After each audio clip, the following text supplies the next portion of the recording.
Welcome to the inaugural episode of the Unregulated podcast. I'm your co-host, Tom Pyle. And I'm Mike McKenna. A little bit of background, I am the president of the American Energy Alliance. We are headquartered in Washington, D.C., and we are a watchdog for consumers.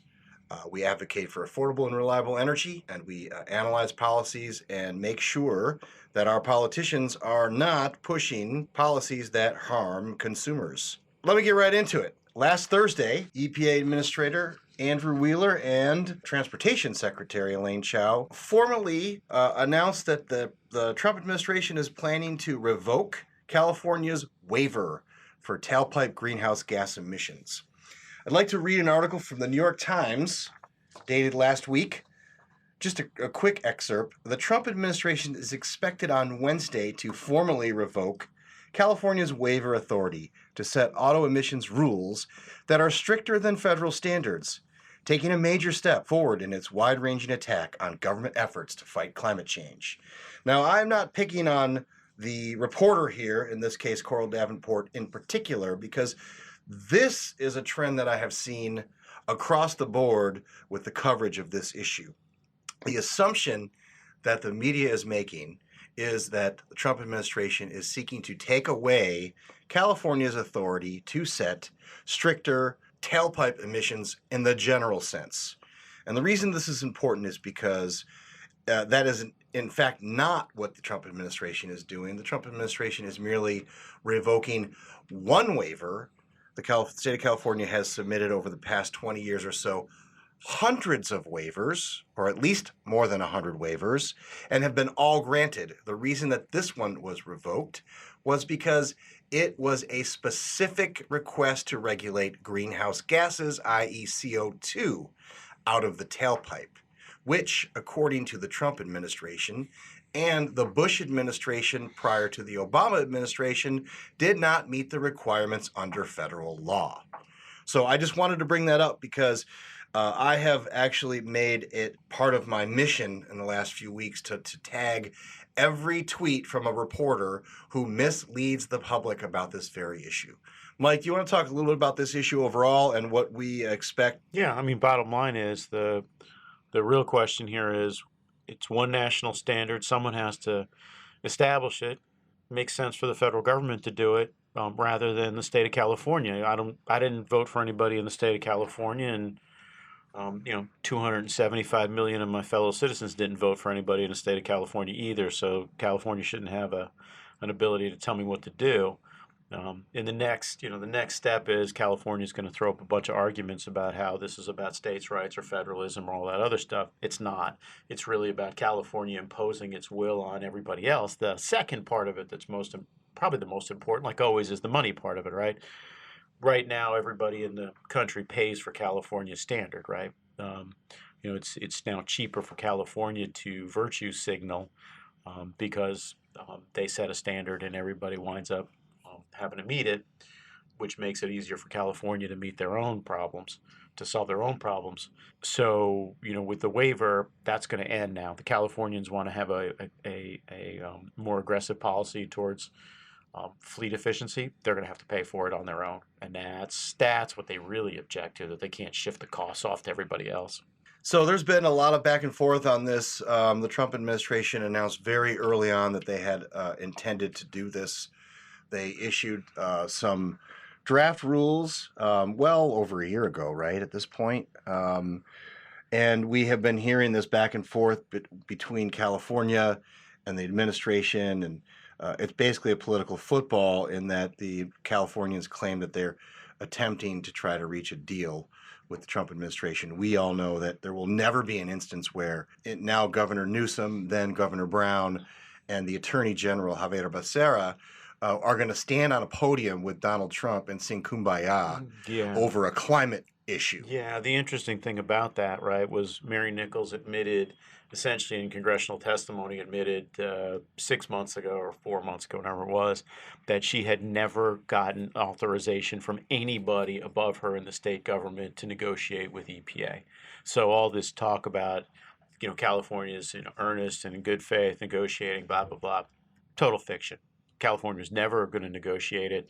And the automakers are caught in the middle and have done what folks who usually get caught in the middle do, stared at the headlights as they headed on down towards them, and they're irrelevant to the process now. Well, Right? some of them are in the middle.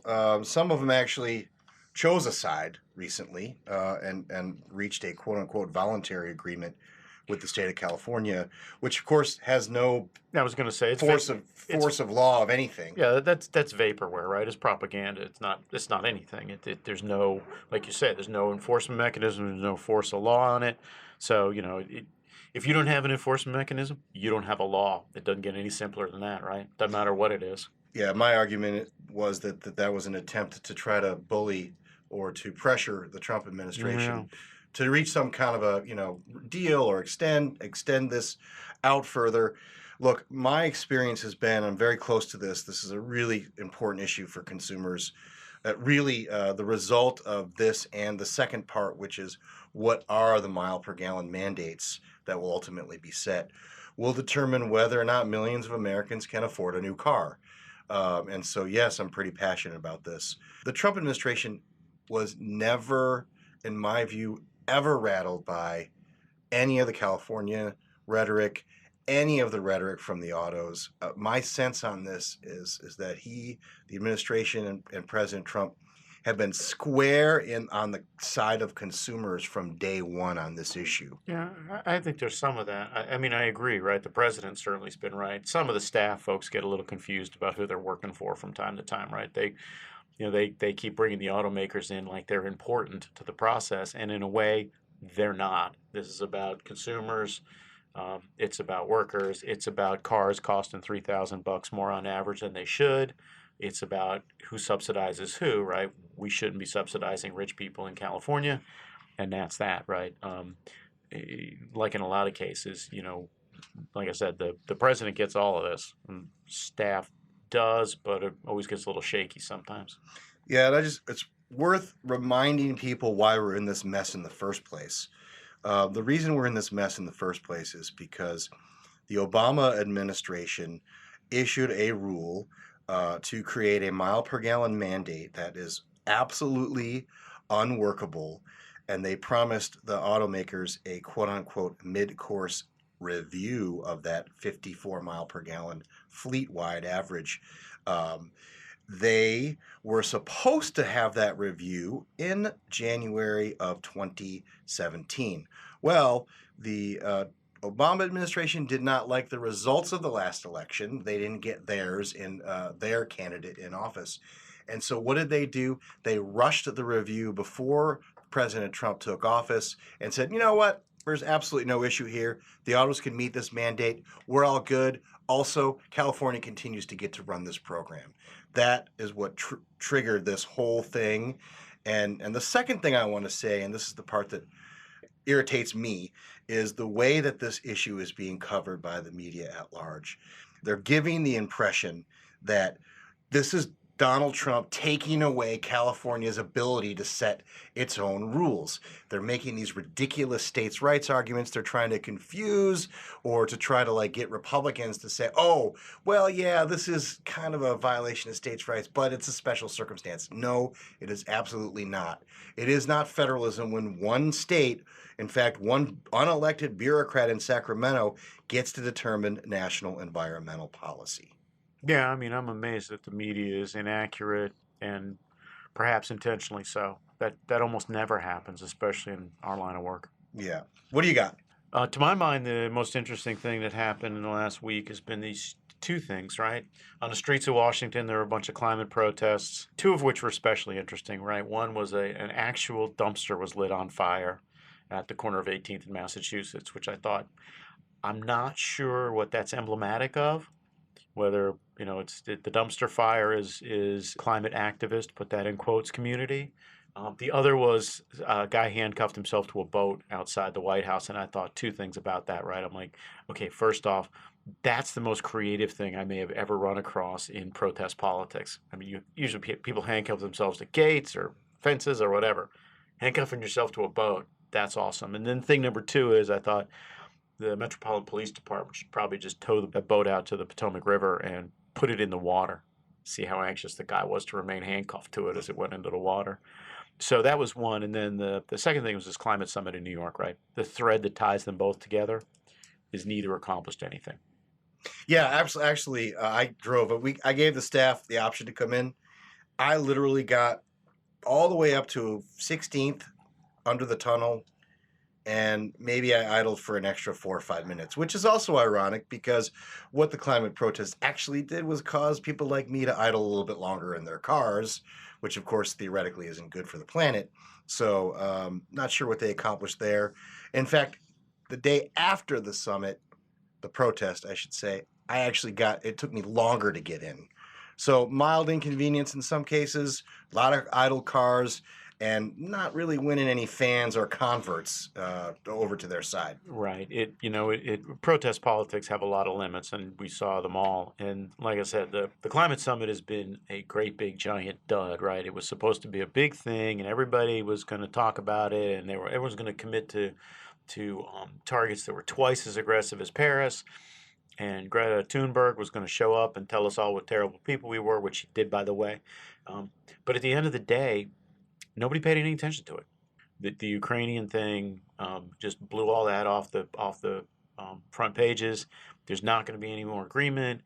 People are starting, I believe, the governments are starting to have a little bit of fatigue with this issue. They're like, okay, no matter what we agreed to, you guys always want more. And for a politician, somewhere around time number 2 or 3, when you come back for more, the attitude is, you got what you got, that's it, go away and stop bothering me. And I think the climate guys are pretty close to that. So, well, the other thing too is it's gone beyond an issue, and you talk about a dumpster fire. I mean, we're in theater of the absurd with this issue. It is now a sort of an organizational tool for the Democratic operatives, for the environmental left, which is now sort of one and the same as the Democratic operatives. You've got all these candidates running for president on the Democratic side who are trying to I hate fossil fuel each other, making absurd claims like we're going to go all zero carbon emission by 2050, no more internal combustion engine vehicles, carbon taxes, you name it, they're all about it. Bans on fracking on private and state land, which is basically, probably not. I think the Constitution might have a little, might have a little say about that. But the bottom line is that none of these guys know that any of this is going to happen. They're trying to placate the environmental left, the Democratic donors. They want their money, they want their organization, and so that's the price that we pay now.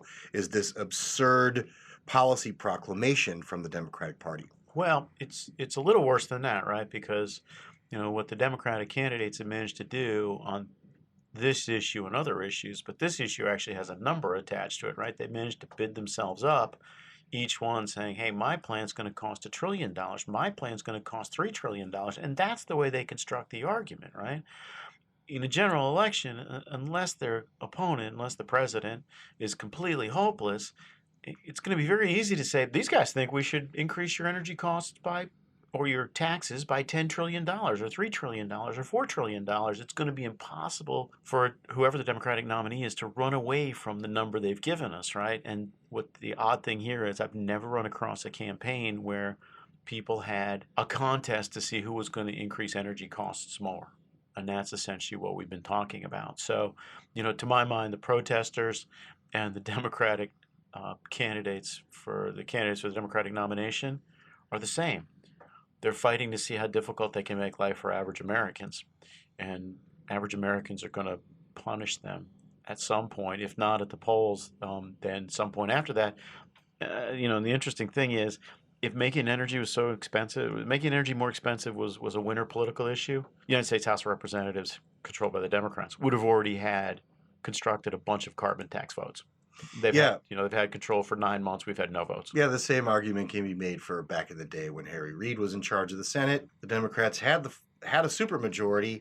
Never once did we see any meaningful sort of climate-related legislation go to the Senate floor. But yet, as soon as they're no longer in charge, they clamor about the leadership and the Republicans not bringing these things down. The other thing too is I'm increasingly concerned about this sort of, I don't know, maybe you're better at this public opinion research stuff than me. We have seen this ramping up of end of days rhetoric with this issue. It's sort of become almost comical. First it was 12 years, now it's 10. You've got Prince Harry and others talking about we got 18 months. Where does this what's game this out for me a little bit? Like, are they going to reach a point where it's like they're going to just, this issue's going to fall off a cliff, or are we dealing with this for a very long time? I think there's two possible pathways, and I'm not sure which one we go down, right? Possible pathway number one is we wind up with it being like civil rights in this country, right? Where it's a constant low-level boil thing that everyone has to pay rhetorical obeisance to, but nothing ever actually gets done, right? That's a possibility number one, and I think that's probably the likely course, right? You think about it internationally, everybody always talks about, oh, it's an incredible crisis, blah, blah, blah, blah, blah, and then they go home and build coal plants. And they fly home, in their private jets. So yeah, let me interrupt you for a second, because I read an article in The Guardian, I think, or some British paper, where the EU actually increased their private jet budget by 50%. Yeah. Recently. Yeah, I mean it's comical, it's hypocritical, and it makes it very difficult to argue that it's a serious emergency if the people who say it's a serious emergency don't act like it's a serious emergency. An existential threat is the phrase everybody likes. So that's one, right? It's a civil rights, it's going to go the same track as civil rights, where it's always rhetorical but never substantive. The other possibility is it's like nuclear weapons. Where it's arms control treaties, very much top of mind, 60s, 70s, 80s. But then when the Soviet Union dissolved, you don't really hear much about arms control treaties anymore, because no one cares, because there's no one who's going to actually fire off a nuclear weapon at anybody, right? That's another possible pathway that we all wake up one morning and say, this is ridiculous. Given the propagandization of the youth, I find that second one harder to imagine. Our in this issue, like in so many others, our best hope might be the third world, right? The folks who are not being brought up in the secular, poorly informed, poorly educated West. Well, I appreciate you weaving in the word secular, because it increasingly feels like a substitute for religion to me. And I've seen images of Greta with a halo around her head, right? Some of the imagery that I've seen, some of the comments that I've heard, not just from the Gretas of the world, but just man on the street type interviews. It's mind-boggling to me how much it has sort of become almost a religious exercise for these folks, who think this is such a big issue. Nobody can think of it as a rational thing, right? The data is pretty clear. No matter how you think about it, it's a manageable, even if you think it's on the far edge of the worst case, it's a manageable threat, and the right answer is keep growing your economies. That makes you able to adapt and mitigate and blah, blah, blah, right? And in a world in which 40 million people still starve to death and die of malnutrition every year, it's very difficult to imagine that this is an existential threat. Anybody who says that with a straight face, they need to really go hang out at the far edges of the food distribution network on this planet. They need to go hang out in sub-Saharan Africa. They need to go hang out in India, in Pakistan, in far western China, places like that where people are actually dying as a result of not having something. That's an existential threat, a legitimately existential threat. This is a manageable problem, a pain in the neck, a blister, a nothing. It's somewhere on that continuum, right? Yeah, I think, though, it's frustrating as folks who do these issues on a daily basis. If you are not for all of the things that they're for, you are a denier. If you are not for government takeovers, redistribution of wealth, taxing carbon, if you're not for all of these things, which we have seen throughout history do not work, then you are simply part of the problem. Get out of my way. And then the other thing, too, that's kind of irking me and I had some more articles, but I'm going to stay on this for a little bit, is I don't understand why these energy companies, particularly the big guys, are not defending themselves. These politicians are calling them criminals.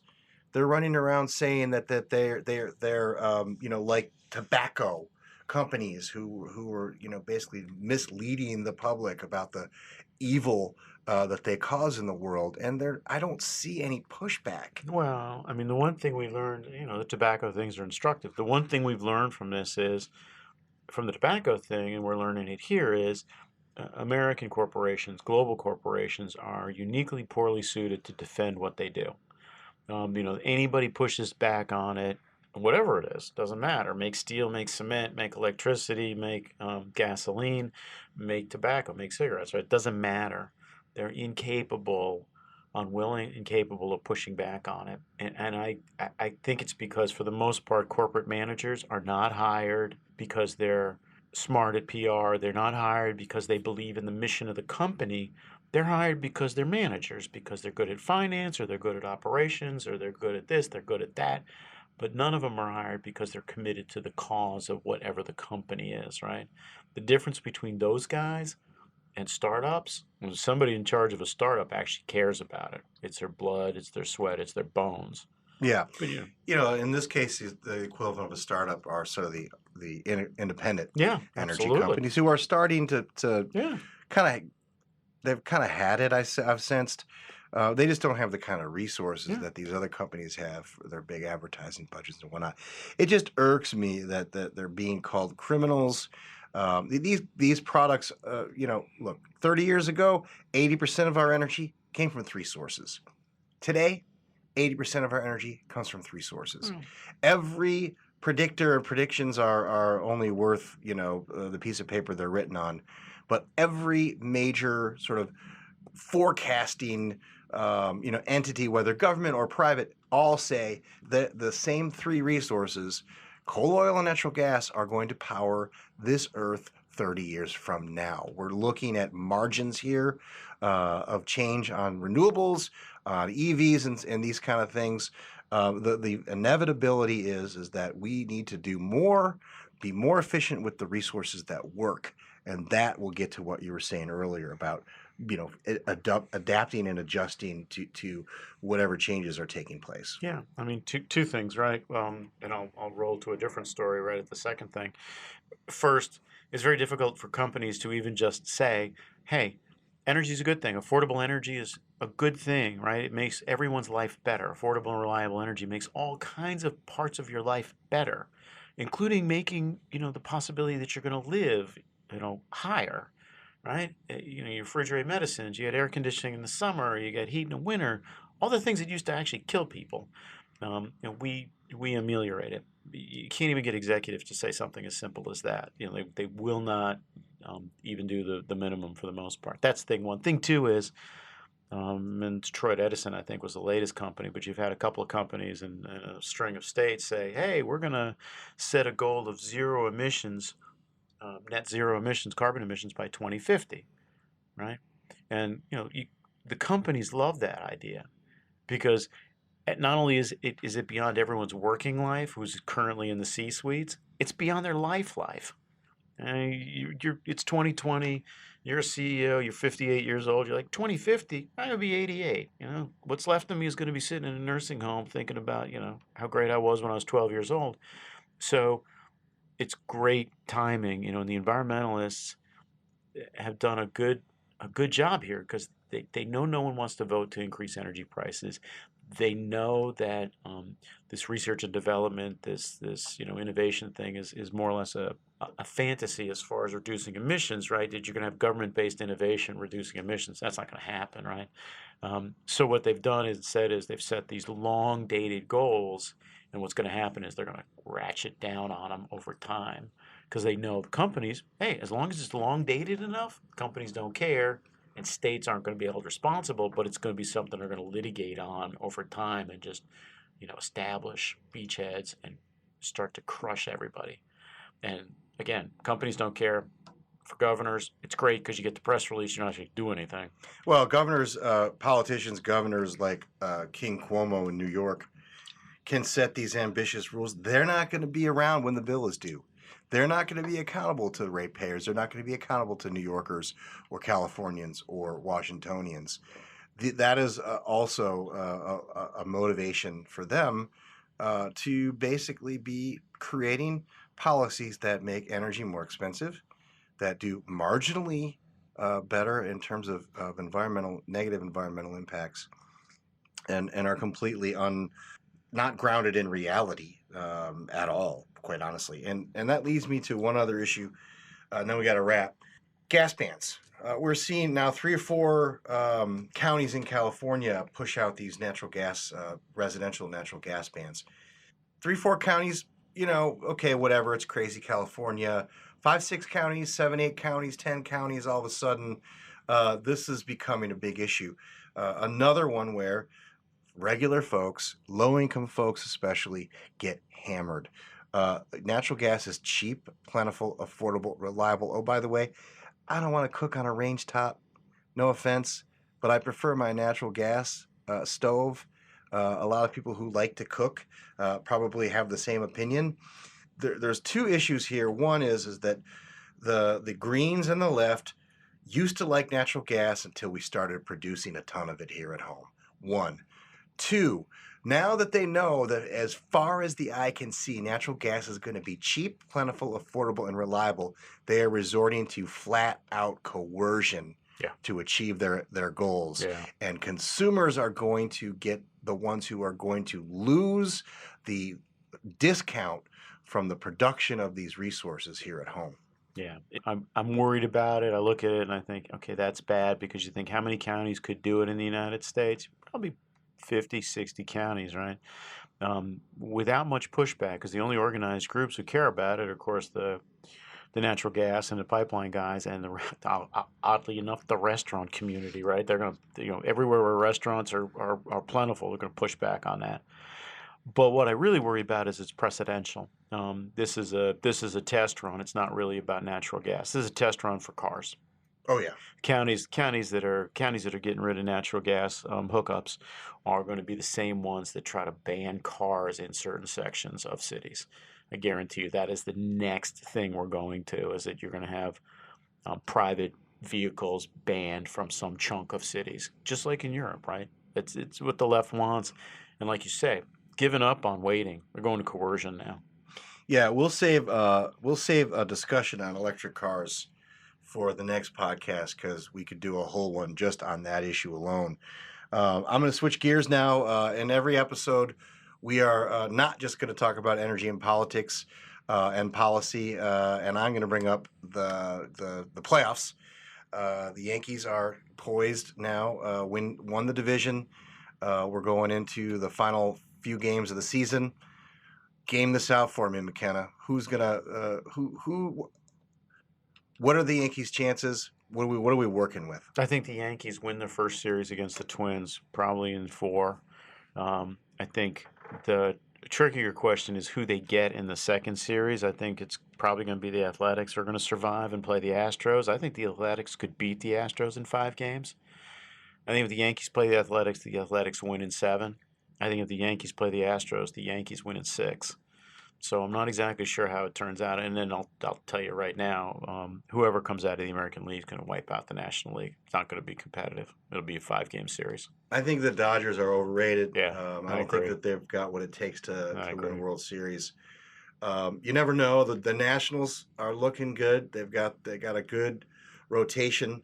They got a strong 3. The problem with the Nationals is everybody relies on Max Scherzer to throw a gem every time he goes out, and he hasn't done that now. And I think he's hurt. You can tell just the way he's pitching. He's not top of his game. Sorry, didn't mean to interrupt. No. So my take on the Yanks are that they are going to either win or lose the way that they lumbered through this season. It's been an incredible sort of next man up situation. They're down some pretty significant talent. Going in, we lost Hockman. This Herman thing is a disaster. I don't know if we're going to see Encarnacion. I think that the Yankees have the best, far and away, the best bullpen in of all the teams that are in the playoffs. And if they can get some combination of 3-4 innings per game out of their starting rotation per game. I think that they've got what it takes pitching wise to get in. It was an interesting conversation I overheard the other day on a podcast of some sort. Everyone talks about how home run hitting teams aren't suited for the playoffs. Yeah. And the argument was, is well, teams that are built on home runs do not do well in the playoffs because the pitching's so good. Actually, the statistic, and I don't have the specific numbers, but what happens in playoff games is good pitching means less offensive output, period. Yeah. And if you are a home run hitting team, if you do get hits, you have a higher probability of getting home runs. So in other words, you can't string 3, 4, 5 hits in a row to bang out a run or two against good pitching. But one mistake, 2-run home run, boom, that could be the difference in the ballgame. So it kind of threw this whole sort of legend of teams built on home runs don't do as well in playoffs. Yeah. I mean, I'll make it simple, and I think it is simple. I think everyone focuses. The Yankees, you focus on the pitching. I think that's wrong. I think if the Yankees get any 2 hitters, any 2, Stanton and Judge, Judge and Torres, LeMahieu and Torres, LeMahieu and Judge, it matters. Doesn't matter the combination. If any 2 guys get hot, they carry the whole team. They'll score 7 or 8 runs a game, and the pitching won't matter. If they don't get hot, if they keep, if they just bumble through as best they can, the Yankees aren't going to win. It's just that simple. Somebody's going to get hot and carry the team, or they're not, and that's that. And I don't think it's going to be particularly close either. I think you're going to see a lot of 8-2 scores, one way or the other.